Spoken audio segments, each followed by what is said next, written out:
Good morning all of you. मेरा boss भगवान। 8th application शुरू करते हैं हम लोग।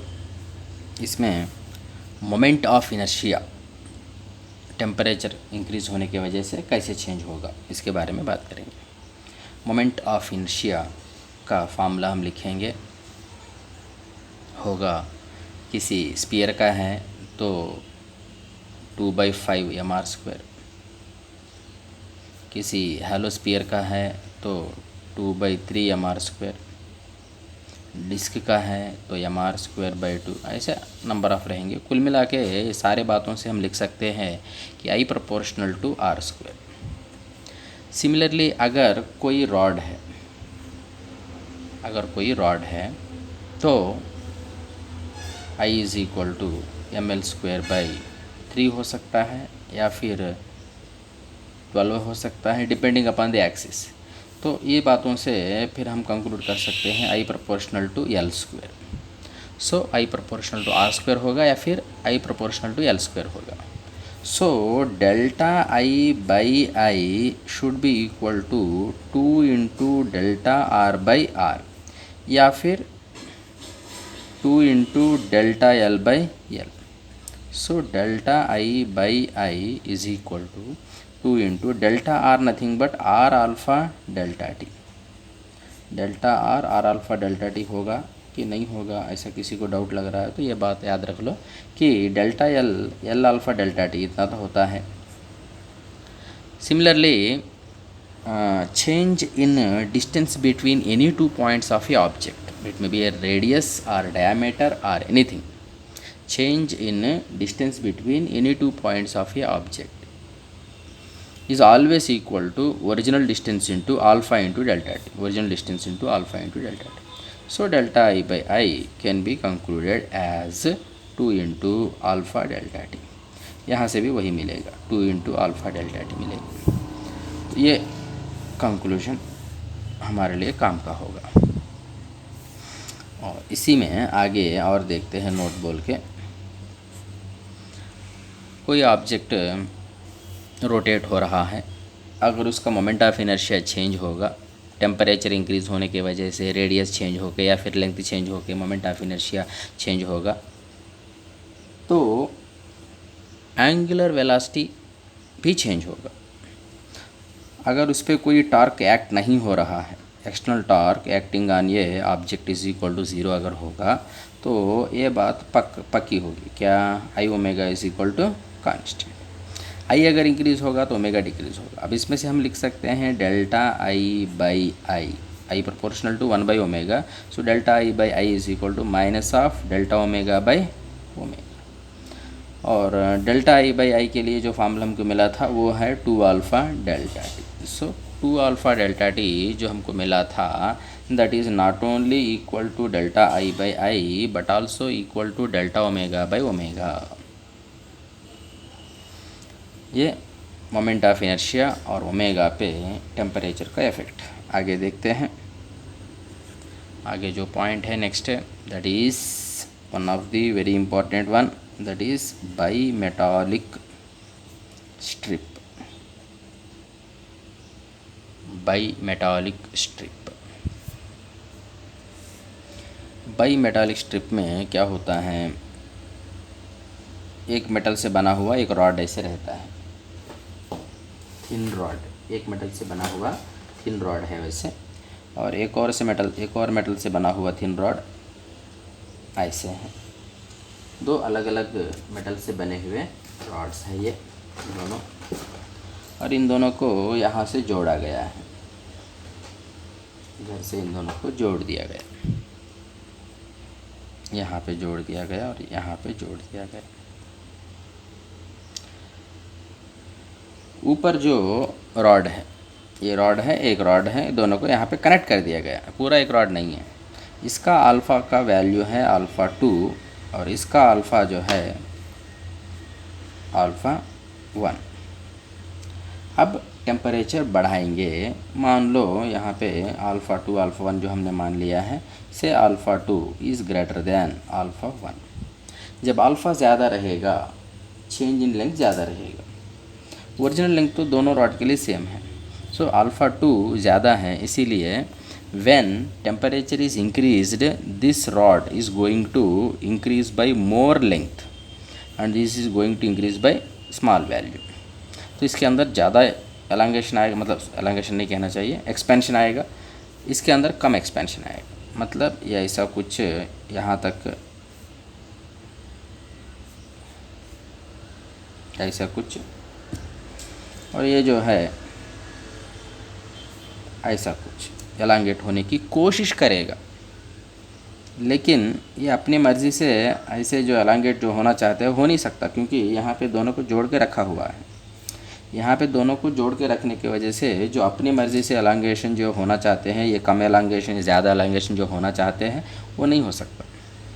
जो भी यहाँ पे होगा वो मिलके ही होना चाहिए। मतलब ये जॉइंट को ब्रेक करके तो नहीं हो सकता, ये जॉइंट को मेंटेन करते ही होना चाहिए। सो जॉइंट को मेंटेन करते हुए ऊपर वाले का ज़्यादा एलांगेशन, नीचे वाले का कम एलांगेशन होने का एक ही रास्ता है, वो ये है कि ऐसे अगर ये बेंड हो जाएगा तो देख लो क्या हो रहा है, ऐसे ये दोनों बेंड हो जाएंगे।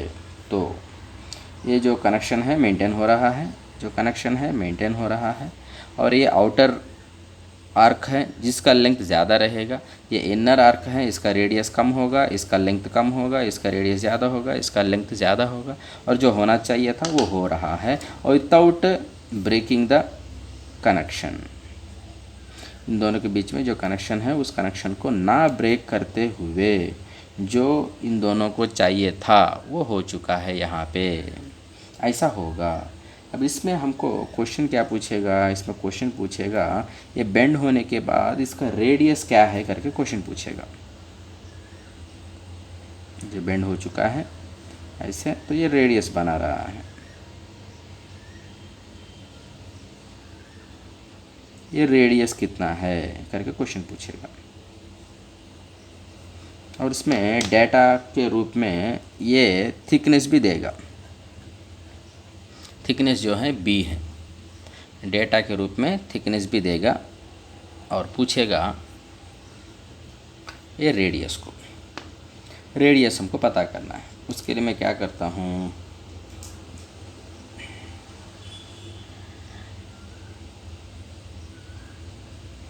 न्यू लेंथ, इसका ये लेंथ, और ये ओरिजिनल लेंथ दिया रहेगा l नाम से, l, ये दोनों का ओरिजिनल लेंथ l है, और इसका न्यू लेंथ को मैं कहता हूँ L2, और इसका न्यू लेंथ को कहता हूँ L1। मैं लिखता हूँ L2 माइनस L1 क्या होगा, L2 माइनस L1। L2 जो है आउटर आर्क है, outer arc nothing but outer arc का रेडियस इंटू एंगल, इस एंगल को नोट करता हूँ थीटा के नाम से। सो इसका रेडियस यहाँ से लेकर यहाँ तक मैंने आर कहा, ये थिकनेस b है, ये थिकनेस b है, तो ये आउटर जो आर्क है उसका radius r plus B into theta, ये हो जाएगा L2 माइनस L1। L1 के लिए आर्क वंस अगेन आर्क है, आर्क का लेंथ नथिंग बट इसका radius into theta, radius r है, theta theta. L2 minus L1, original length तो दोनों का सेम था, L2 माइनस L1 हो जाएगा delta L2 minus delta L1, क्योंकि पहले तो लेंथ तो दोनों का सेम था, अब नया लेंथ में चेंज जो भी आएगा that is because of change in their lengths होगा, इसीलिए डेल्टा L2 मैंने। अदरवाइज इसको चाहो तो लिख सकते हैं L plus delta L2 minus L plus delta L1, L plus delta L2 minus L plus delta L1, L जाएगा, delta L2 minus delta L1 बचेगा, और इधर बचेगा हमारे लिए आर थीटा, ये आर थीटा जाके इधर बी थीटा बचेगा, और डेल्टा L2 के लिए लिख सकते हैं L alpha 2 delta T, delta L1 के लिए L alpha 1 delta T is equal to B theta. अब इसमें हम अल्फ़ा 2 माइनस अल्फ़ा 1 लिख के बाकी जो है उसको कॉमन में लिख सकते हैं, is equal to B theta.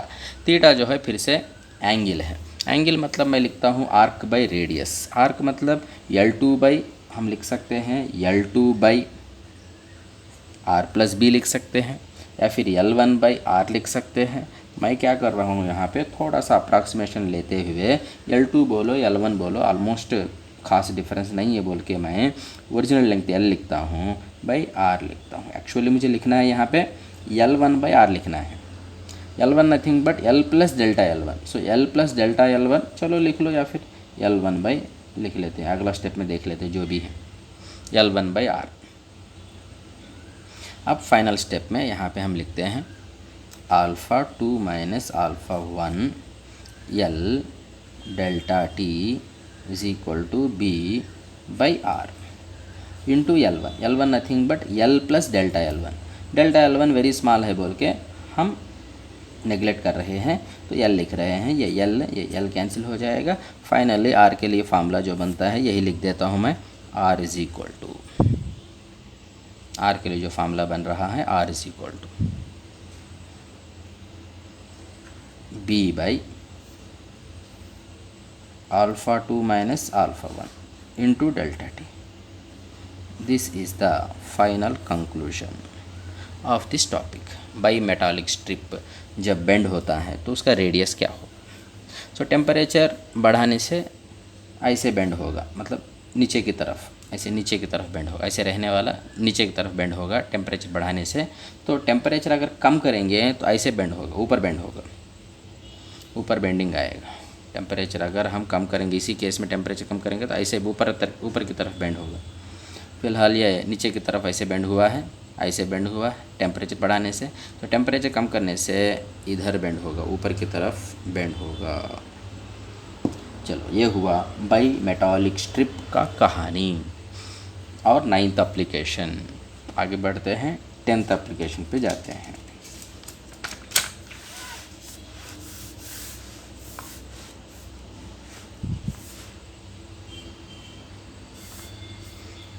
Application number 10, इसमें देखते हैं एक ट्रायंगल का कहानी।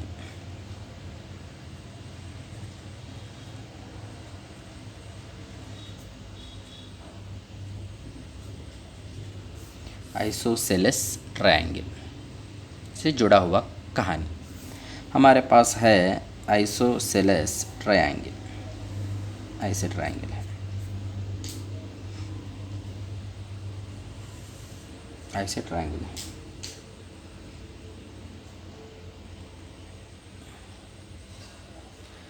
ये दोनों का लेंथ L1, ये दोनों का अल्फ़ा 1, इसका लेंथ अलग है।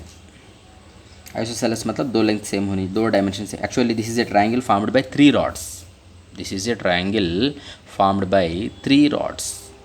3 रॉड से बना हुआ ये ट्रायंगल में ये दोनों का लेंथ सेम है L1 और उनका अल्फ़ा का वैल्यू भी सेम है। और एक और रॉड है जिसका लेंथ L2 और इसका अल्फ़ा का वैल्यू अल्फ़ा 2, ऐसा है। अब इसमें क्वेश्चन क्या है, क्वेश्चन ये है कि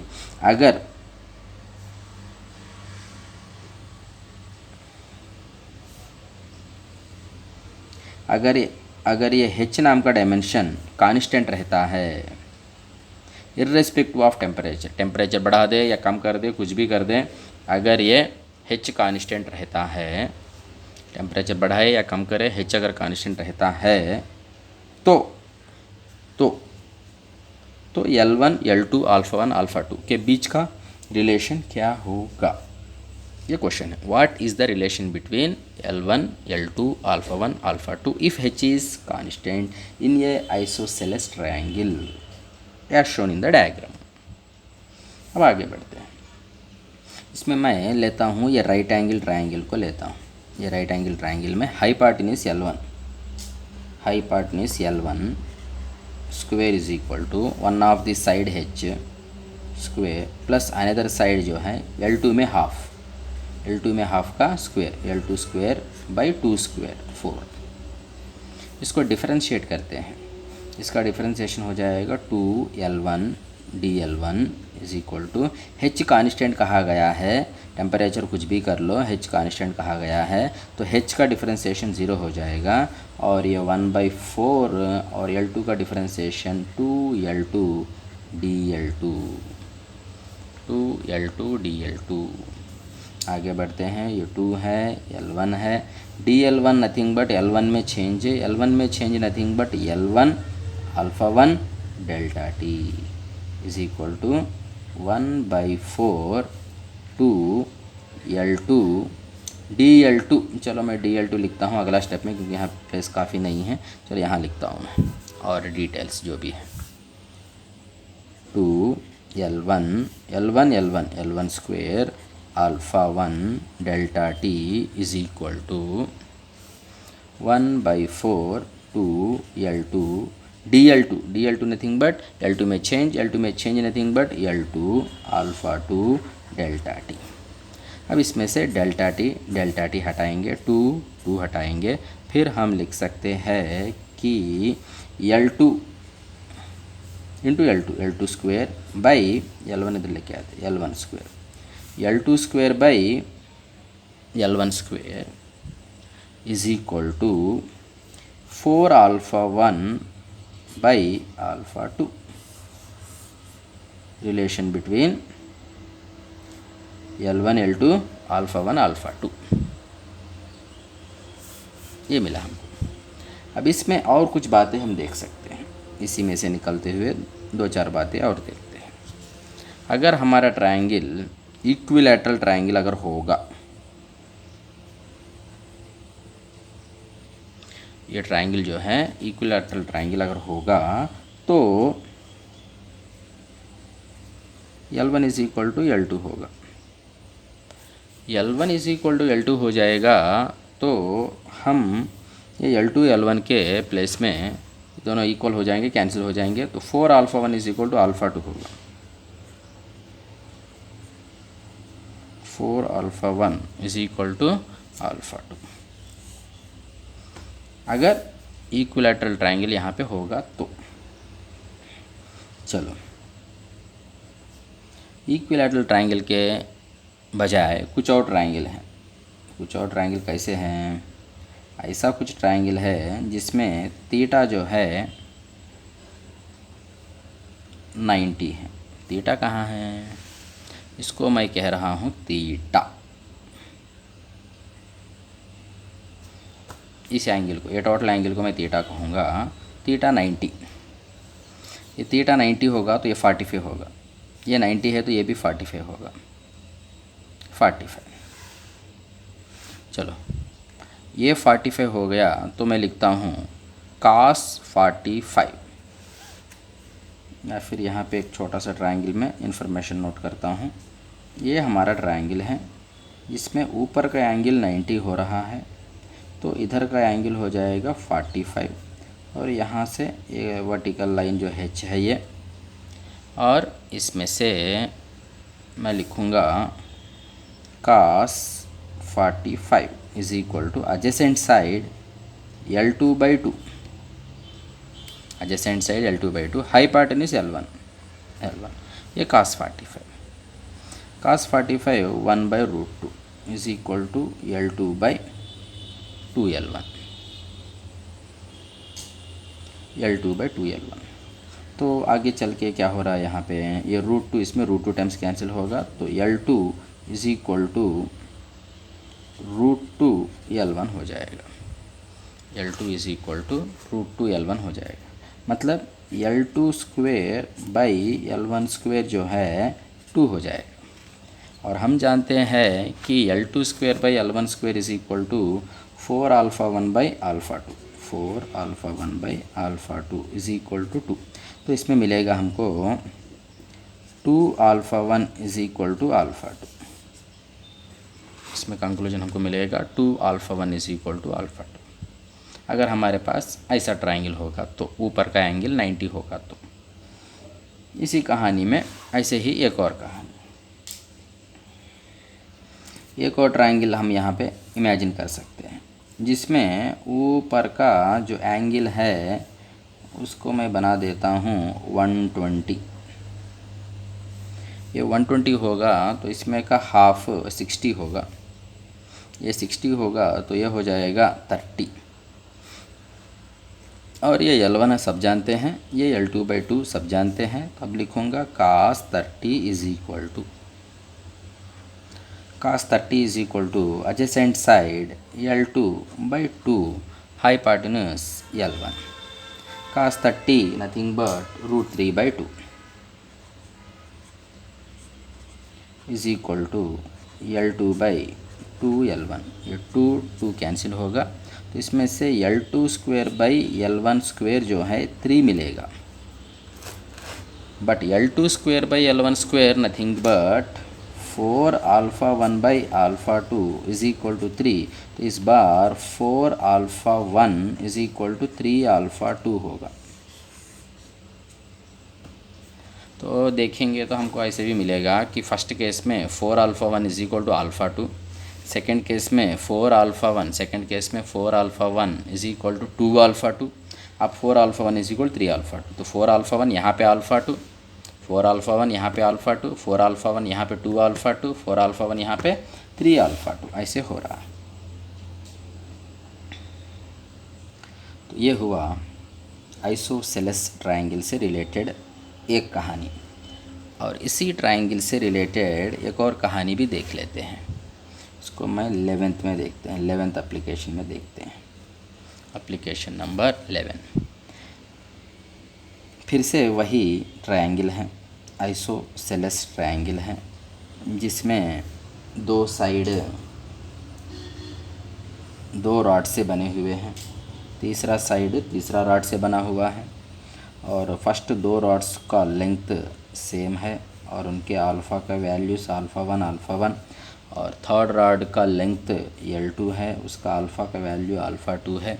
अब इसमें H कांस्टेंट करके कुछ भी नहीं दिया है, H कांस्टेंट नाम की कोई बात नहीं है, H कांस्टेंट नाम की बात नहीं है, और इस एंगल को दिया है फाई नाम से, इस एंगल को दिया है, इस एंगल का नाम दिया है फाई। टेम्परेचर बढ़ाएंगे तो फाई में चेंज क्या आएगा, what is going to be the small change in phi when temperature increases? Question is to find small change in phi when temperature increases. H constant नाम की कोई बात नहीं है यहाँ पर, तो क्या करेंगे देखते हैं। मैं लिखता हूँ cos phi is equal to adjacent side as usual, इससे पहले जो मिला था L2 by 2 by hypotenuse as usual. अब इसमें से हम लिख सकते हैं L2 is equal to 2 cos phi L1। इसको डिफरेंशिएट करेंगे तो dL2 is equal to 2 L1 का differentiation dL1 into cos phi plus 2 into L1 into cos phi का differentiation minus sine phi into d phi. तो ये हुआ differentiation, इस equation का डिफरेंशिएशन हमने यहाँ पे बनाया। आगे बढ़ते हैं।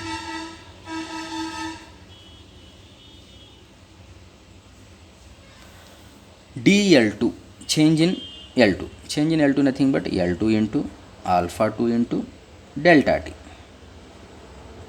To dL1 L1 into alpha 1 into delta T cos phi जो है लिखना पड़ेगा minus 2 L1 sine phi D phi. ये इक्वेशन हमको मिला।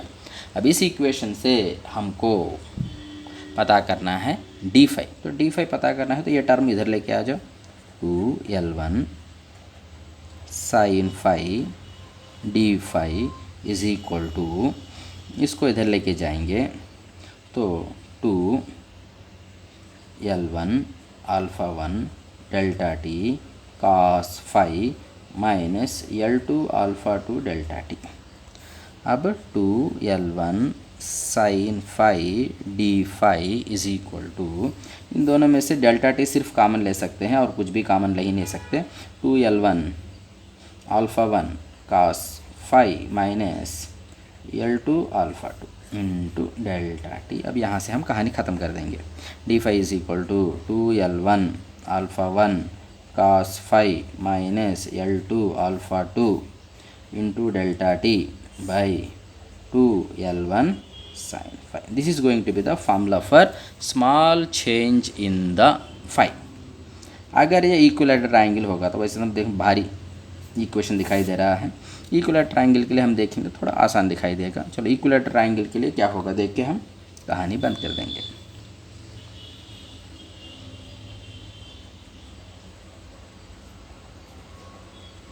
अगर किसी को भारी लग रहा है ये तो यू कैन लीव इट।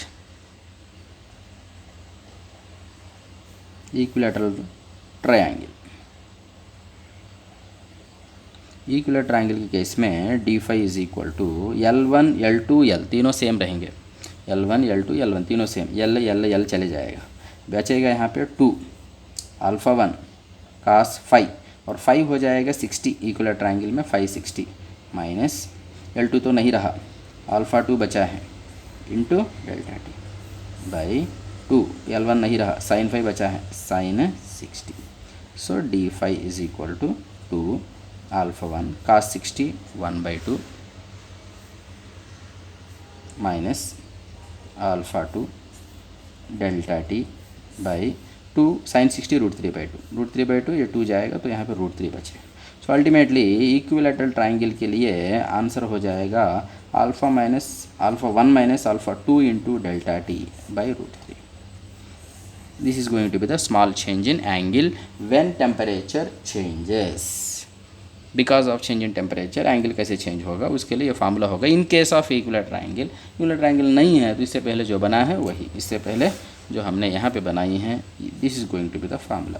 थोड़ा सा भारी है खेल, अगर जिसको मज़ा आ रहा है तो ये खेलो, नहीं खेल ही हमारा मज़ा ले रहा है तो इसको छोड़ दो, कि खेल हमारी मज़ा नहीं लेनी चाहिए, खेल का मज़ा हमको लेनी चाहिए। सो 11th किसी को भारी लग रहा तो लीव इट। ओके, दुनिया में बहुत सारे चीज़ हैं जो महान लोग भी नहीं जानते, तो हम कोई चीज़ नहीं जाने तो कोई गलत बात बिल्कुल नहीं है। जो जानते हो अच्छे से जानो, that is the important thing. जो नहीं जानते हो उसके लिए भगवान देख लेगा। So that is going to be the 11th application. आगे नेक्स्ट एप्लीकेशन में हम next is going to be the last application, that is alpha effective पता करने का कहानी। अल्फ़ा इफेक्टिव का कहानी नेक्स्ट एंड लास्ट एप्लीकेशन देख रहे हैं अभी। अब यहाँ से solids, thermal expansion of solids से रिलेटेड एप्लीकेशंस बंद हो जाएंगे और थर्मल एक्सपेंशन ऑफ सॉलिड भी कहानी भी बंद हो जाएगा। नेक्स्ट हम जाएंगे एक्सपेंशन ऑफ लिक्विड्स पे जाएंगे।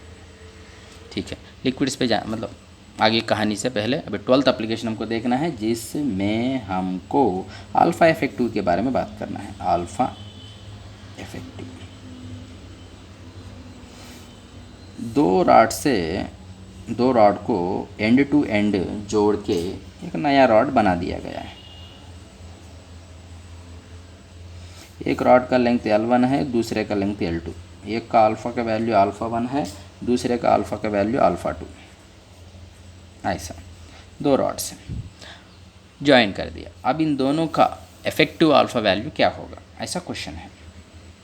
तो उसको सॉल्व करने के इंटरेस्ट में मान लो टेम्परेचर हमने बढ़ा दिया डेल्टा टी, तो इसमें थोड़ा चेंज इन लेंथ आ जाएगा, उसको मैं कहता हूँ डेल्टा L1।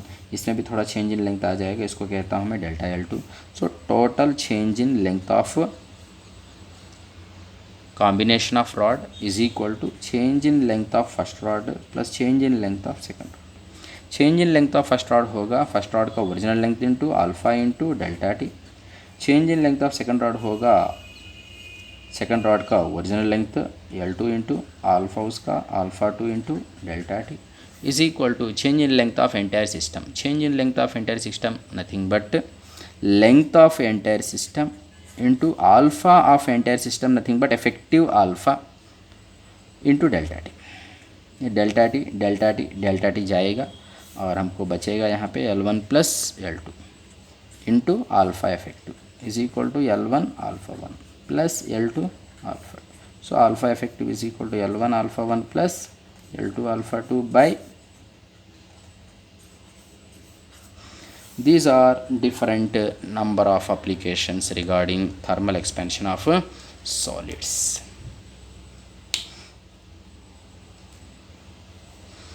आगे की बात जो है अगला वीडियो में देखेंगे।